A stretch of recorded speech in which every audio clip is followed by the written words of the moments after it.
I keep decreasing rho, what I get? I get closer and closer to a Leontief. The isoquants become, and eventually I get fixed coefficient. That's the story. Fixed coefficient is reached, and again you gotta do calculation by, taking limits and blah blah blah, when rho is minus infinity. So conventionally we say rho minus infinity, we write it as a Leontief. That is, we write output equal to the minimum of A times open parenthesis K BL, right? All right, so you see, that's the workhorse, right? And it's perfectly fine. It's not the only one, but it's the simplest one, and it's widely used, and it's flexible enough. By the way, you may want to also add to your culture that the CS production function did not exist at the time Solo wrote the paper you're reading, which is why footnote 5 is so funny.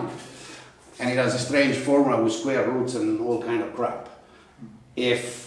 And it's not by chance that a few years later, Dorfman, Arrow, Minas, and Solo sat down together and said, we got to figure out a functional form that is a bit more general than Cobb-Douglas, such that Cobb-Douglas is a special case, such that input-output is a special case, and maybe even linear is a special case, but the damn thing is general enough that we allow for different degree of substitutability between factors.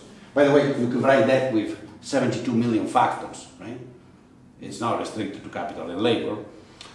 And that satisfies homogeneity degree 1, what we think are the logical assumption of production factor. There is a paper, you can find it by, and it is just an axiomatic derivation of a functional form. It's the derivation of the CS. How do I get to represent functionally a production function that has such and such and such properties, okay? So it's worth reading. It's by those 4 guys. It's not bad, right? Arrow, Dorfman, Minas, and Solo together. That's a good table. That's a good table. That's a good table. Okay, so it's good that we use this. So again, all 3 of these come from homogeneous degree 1 production. This, how do we get this out of that function? Well, come on, it's simple, right? A is very small, right? When A is very small, productivity never goes anywhere, right? Particular, A has to be enough. I've exaggerated a bit, but we can do it. Maybe, but that's going to be like that, right? So A very small, B very small, we're going to go nowhere. This, he says, is an economy unproductive enough that it cannot even sustain capital stocks at any level. Extreme uninteresting case, right? If society like that exists, and they probably existed for given technology, they also managed to disappear. So no point in studying something that has probably disappeared. This, he says, this is actually the case that he wants to study. We will see in a moment why he wants to study this case.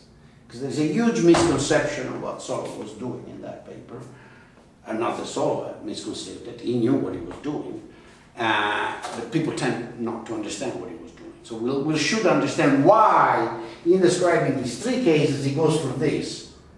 Why he doesn't go for this is obvious. This is not interesting. But he might have gone for this. The funny thing is that he considered this to be obvious and understood. That's footnote 5. So why does he go for this? This is an economy in which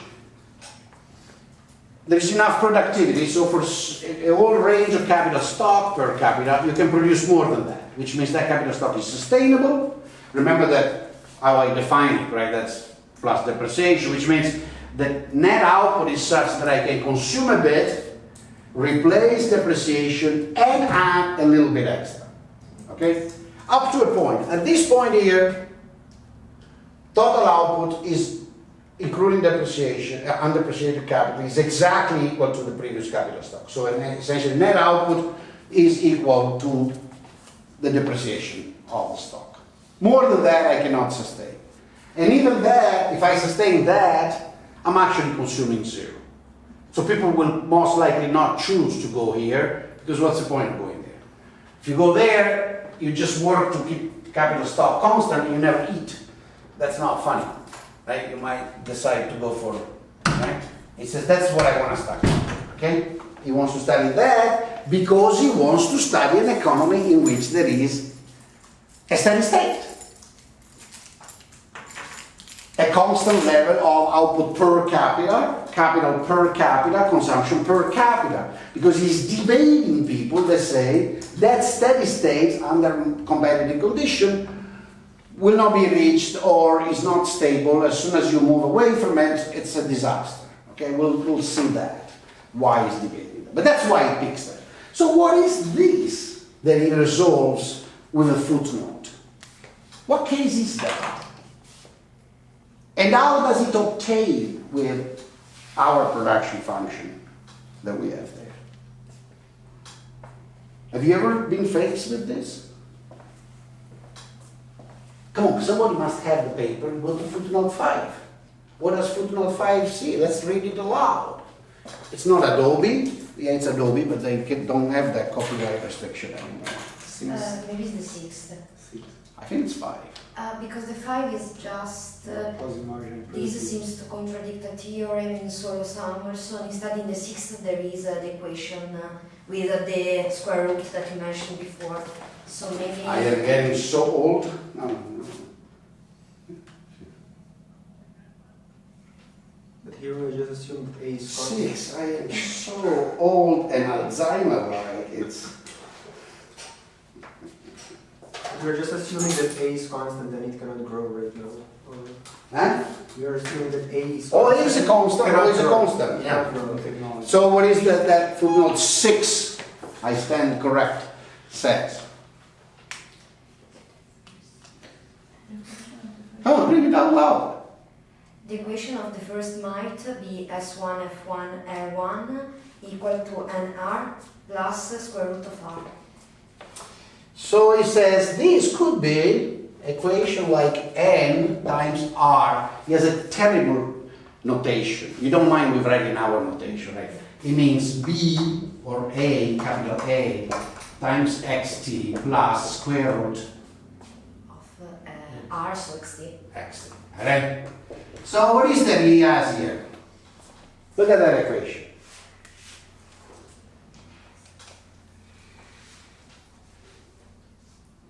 That equation has a linear component in capital plus a square root component, right? Square roots behave like that, right? At 1, in fact, it crosses and then it stays below, right? Square root of 4 is a number less than 4. Square roots are larger than their argument up to 1, and then it becomes more than their argument. Very good.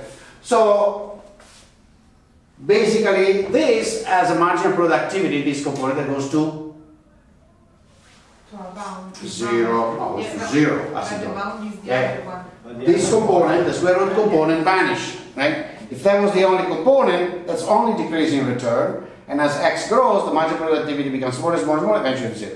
The other piece is constant, positive.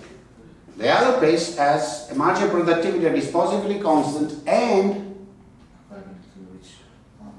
can be as big as you want. If A is 1,000,000, marginal productivity is 1,000,000 forever. Right? So what is the asymptotic limit of that function? You remember from Lyceum when they made you study the asymptote of a function as x goes to infinity? That function asymptotes to? Oh, the asymptote. The asymptote.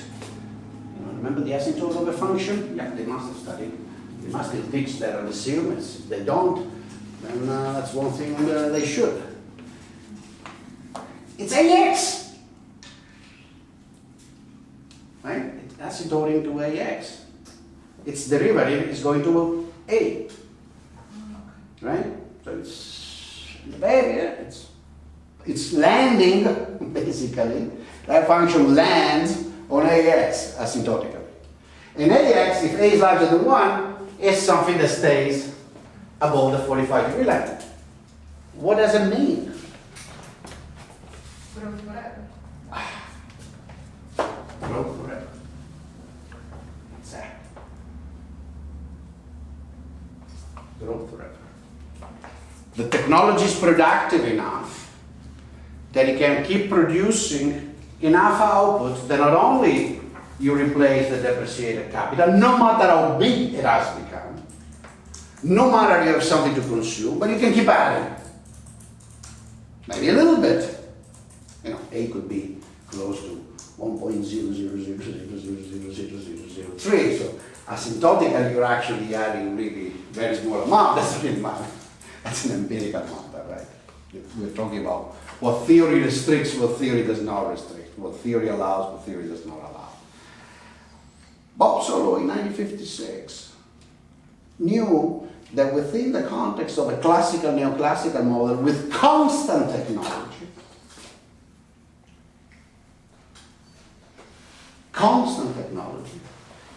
fixed labor supply, so labor, you know, and it's positive in my example, but you know, it's positive or zero, so fixed labor supply. Constant return to scale and decrease in marginal productivity in every factor, you nevertheless could have a production function that keeps producing so much of the reproducible factor, capital, that you can grow forever. You understand why the so-called new growth theory was a waste of time and a joke. And he never made that. And I agree with him. Now you understand from this, footnote 6, why I made you read Romer 1986. You should read it again, and also Lucas 88. This was written, it was published in 1956, that's the year I was born. It was probably written a couple of years before. And the funny thing is, Solow thinks the matter is so obvious that he doesn't have to bother. He puts in a footnote. Why? Have you asked yourself why? For knowing. They knew that Peirce said there is nothing in standard convex production function with constant technology that prevents you to think about persistent growth. We'll see actually that there's actually something to learn there, and it's probably the best way to understand why technological progress is the key. It's the best way to understand Schumpeter, who also knew intuitively. That's why I made you read that stuff. So we'll put it all together. But now let's get this point fixed and go back to our one second. So the reason Solow doesn't want to study this is just, this doesn't have a steady state. The economy grows forever. I'm going to debate people that insist that that steady state is unstable, and I'm going to show they're wrong. Okay? Okay? But he knew that. So let's make this clear.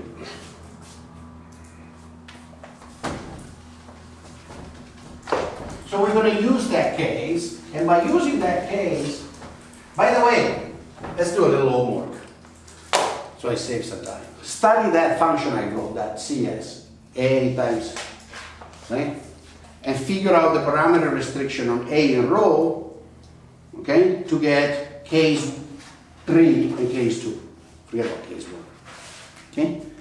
Just work it out and figure out in which intervals, in which combination of A and rho you have configuration 2 crosses the 45-degree line, and which other set of parameters you have configuration 3, that is, it stays above the 45-degree line forever, okay? It's bounded below, always by that, and uniformly by that. We're going to have an open set and a closed set, but that's okay. All right, so that's the model we're studying for now, okay? That's the model we're studying. Now, technically, how do we study this? Some very different ways of studying it, and I don't have the time to do the mathematics of this. In particular, I do not have the time to do the mathematics of dynamic programming. So you go to Stukas, that will be the book by Stokey and Lucas, otherwise known as Stukas, and you study chapter 3 and 4. And you study dynamic programming in any case. If you don't understand, you ask. I'm supposed to know it, so I can try to help you, but if I go through dynamic programming, we're just going to do 3 lectures on dynamic programming, don't do the rest. So try to use your time. So I'll do the dynamic programming in a moment.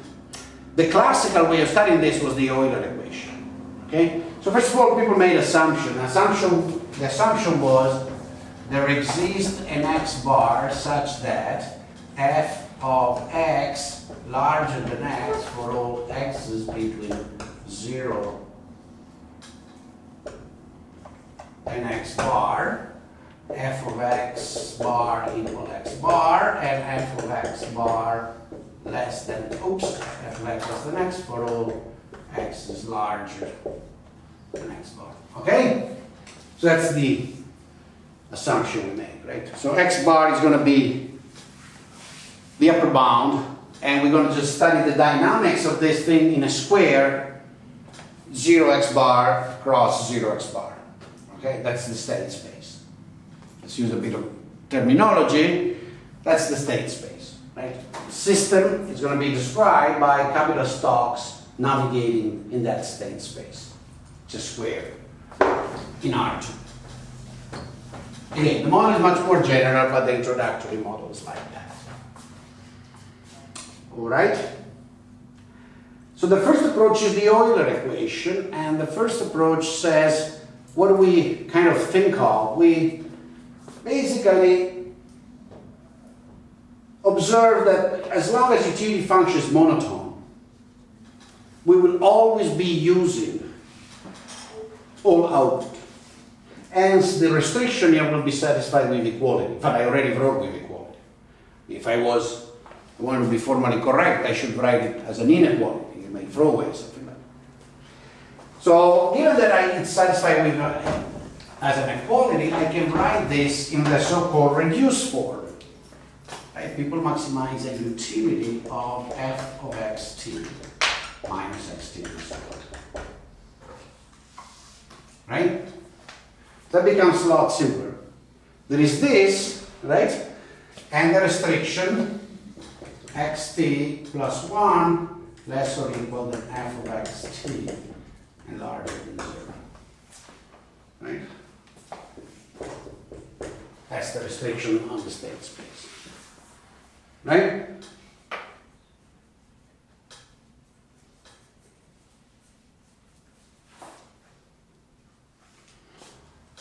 Now think about it. You're at time 0, which means you have x0. You got to choose x1. If you choose x1, you reduce today consumption. But it reflects on tomorrow because it's going to enter at t equal 1 here. It's going to increase output available. And so it's going to make you capable, the addition of capital stock, to either consume a bit more tomorrow or increase your capital stock tomorrow. All right? So there is a trade-off. And the trade-off, if you assume differentiability and all that, is that the variation in consumption today, brought about by, increasing the capital stock tomorrow, has to be balanced by the variation in consumption tomorrow.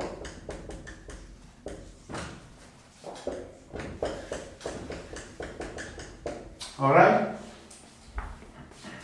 That's so-called Euler equation or variational equation of this program.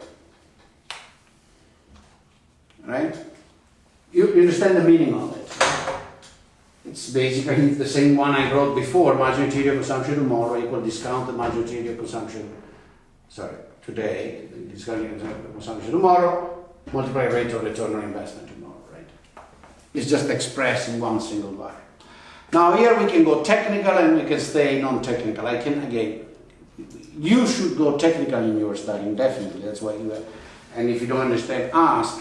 But let me try to go quickly through, otherwise I'll stick too much to the technical. So look at that, right? You got one equation like that for every period t. So you have an infinite number of them. If you try to solve them, what do you study to solve them for? Well, for all the values of x. Why, by the way? Are we sure that this is right? This is a problem in which x0 was given and nothing else, and I want to maximize utility. Well, there is a theorem by somebody called Mangasarian. that comes handy. You find it in the Stukas book, I think in chapter 3.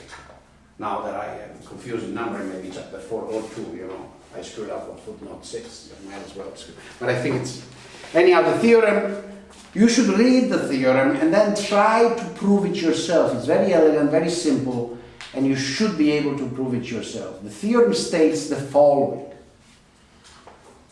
Assume you have a problem like that.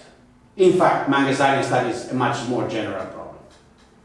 N-dimensional, general concave function, blah, blah, blah. This is a special case, okay? Theorem is much more general. Assume you have a problem like that, which consists in maximizing the discounted sum of a payoff function over state xt plus 1, where xt could be, you know, in any distant space, all right? Under the restriction that the payoff function that I think he calls v is concave,